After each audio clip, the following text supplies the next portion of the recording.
अस्सलाम वालेकुम खान साहब। वालेकुम अस्सलाम। हामिद, क्या हाल है? ठीक ठाक हो?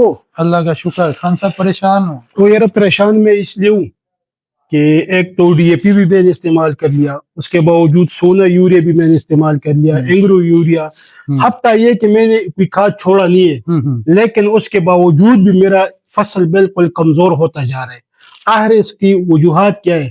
थोड़ी रोशनी डाले। हाँ खान साहब, देखो लोग ये समझते हैं शायद खाद डीएपी जो है वो मसले का हल है। जी जी नहीं, इसका सबसे बड़ा मसला आता है आपकी जमीन पे। जी क्योंकि आप जो है वो खुराक डाल रहे हैं, डीएपी डाल रहे हैं, फर्टिलाइजर डाल रहे हैं, लेकिन वजह क्या है? जमीन में जो है वो फायदा में बैक्टीरिया पैदा नहीं हो पा रहा, उसमें जो है ऑर्गेनिक मैटर जो है वो पैदा नहीं हो पा रहा, जिसकी वजह से आपकी खाद और डीएपी का फायदा आपको नहीं हो पा रहा है खान साहब। जी जी।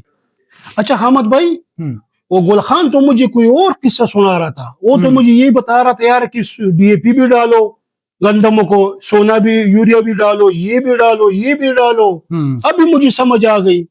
इसके बारे में आप क्या कह रहे हो? वो तो डालो, लेकिन वो जमीन का हल नहीं है। वो बुनियादी खुराक फसल किया। अगर आप अपनी जमीन को बचाना चाहते हैं और चाहते हैं कि वो चीजों का आपको फायदा हो, तो ये है सैयद बाबर हुसैन बुखारी साहब का किसान दोस्त फार्मूला। खान साहब, इंशाल्लाह ये यूज करना है, जमीन में ऑर्गेनिक मैटर बहाल होगा, फायदा में बैक्टीरिया पैदा होंगे, और ये सारे सोनिया यूरिया जो इन सारी चीजों का आपको फायदा होगा। तो ये आज आप लो, इंशाल्लाह ताला फायदा होगा। और अगर आप भी इसको इस्तेमाल करना चाहते हैं तो स्क्रीन पे दिए गए नंबर पर हमसे राब्ता करें।